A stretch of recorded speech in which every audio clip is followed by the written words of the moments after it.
Praise the lord. ఈ దిన దైవ వాగ్దాన ధ్యానము. ప్రభువునందు ప్రియులారా, బాగున్నారా? ప్రభువు ప్రతిరోజు మీకు బయలుపరిచే వాగ్దానము మీ జీవితములో నెరవేర్చబడునుగాక. ఆమెన్. దేవాది దేవుడు నేటి దినము బయలుపరిచిన వాగ్దానము యెషయా గ్రంథము 30 అధ్యాయము 19వ వాక్యము. నీవిక నేమాత్రము కన్నీళ్లు విడువవు, ఆయన నీ మొర విని నిశ్చయముగా నిన్ను కరుణించును, ఆయన నీ మాట వినగానే నీకు ఉత్తరమిచ్చును. ఆమెన్. నేటి దినము వాగ్దానము. నీ కన్నీటిని నేను చూచాను, నీ ప్రార్థన విన్నాను, నీకు ప్రతిఫలము ఇచ్చేదను. ఆమెన్. ఆమెన్.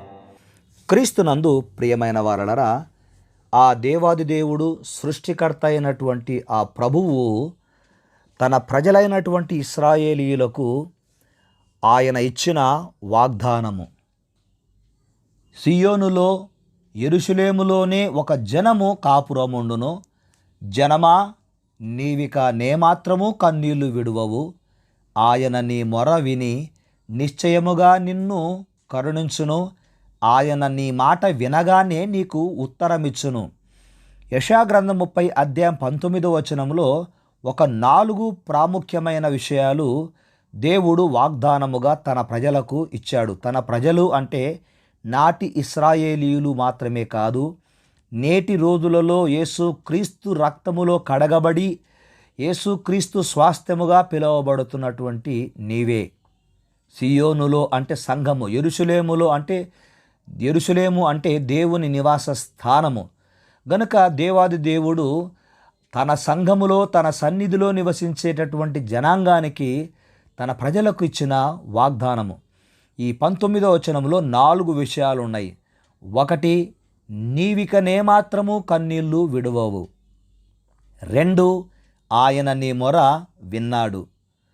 3, నిశ్చయముగా నిన్ను కరుణించును. 4, ఆయన నీ మాట వినగానే నీకు ఉత్తరమిచ్చును. ఈ వాక్య భాగములో దేవుడు తన జనుల ఎడల కలిగి ఉన్నటువంటి కరుణావాత్సల్యతలను, వారికి అనుగ్రహించు దీవెనలను యెషయా భక్తుడు వివరించాడు.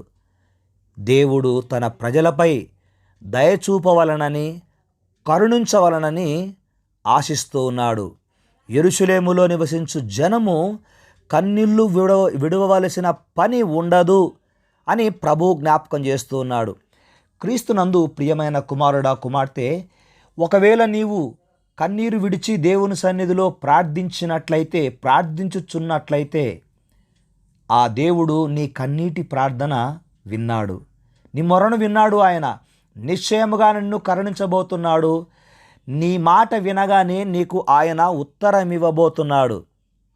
శ్రమలు, శోధనలు వచ్చినప్పుడు దేవుడు తోడుగా ఉంటానని వాగ్దానం చేస్తూ ఉన్నాడు. కష్టకాలములో తోడుగా ఉండి నడిపిస్తానని, కష్ట సమయాలలో నీ బాధలో ఆయన పాలు పొంది నిన్ను నడిపించి నూతన అనుభవాలు ఇస్తానని తెలియచేస్తున్నాడు. మనము కన్నీరు కారిస్తే కొన్ని సందర్భాలలో మన కన్నీటిని పట్టించుకొని వారు లోకములో ఉంటారేమో, కానీ ఆ దేవాది దేవుడు నీ కొరకు కల్వరి శిలువలో ప్రాణం పెట్టిన యేసయ్య నీ కన్నీటిని చూస్తూ ఉన్నాడు. నీ కన్నీటి ప్రార్థన ఆయన వింటూ ఉన్నాడు. పరిశుద్ధ గ్రంథములో కన్నీరు కార్చి ప్రార్థించిన వారు అనేక మంది ఉన్నారు. ప్రార్థించి ప్రతిఫలం పొందినవారు ఉన్నారు. హన్నా కన్నీటితో ప్రార్థిస్తే హన్నా మొరను విన్న దేవుడు హన్నా అడిగిన దానిని, ఆమె మాట సెలవీయగానే దేవుడు ఆమెకు ఉత్తరమిచ్చి ఆమె కోరిక నెరవేర్చాడు. గనుక ఈ దినపు వాగ్దానము, నీ కన్నీటిని నేను చూచాను, నీ ప్రార్థన విన్నాను, నీకు ప్రతిఫలము ఇచ్చేదను.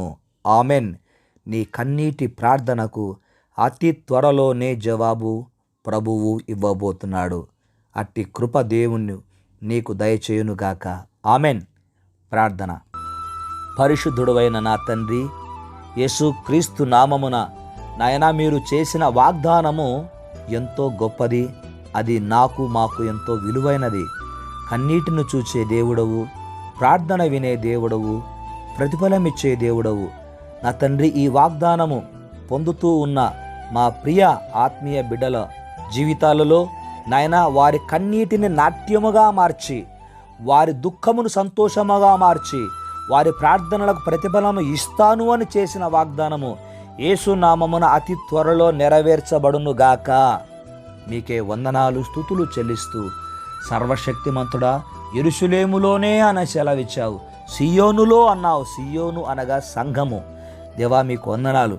మీ పేరు పెట్టబడిన మీ బిడ్డలు మీ సన్నిధిలో చేసే ప్రార్థనలు నాయన మీరు చెవి ఎగ్గి వింటున్నందుకు కృతజ్ఞతలు చెల్లిస్తూ, ప్రతిఫలము కొరకు ఎదురు చూస్తుండగా అది ఉద్యోగమైన, వ్యాపారమైన, సంతానమైన దేవా వారికి అనుగ్రహించి విశ్వాసమును బలపరచుమని యేసుక్రీస్తు నామమున ప్రార్థించినవన్నీ పొంది ఉన్నాము తండ్రి.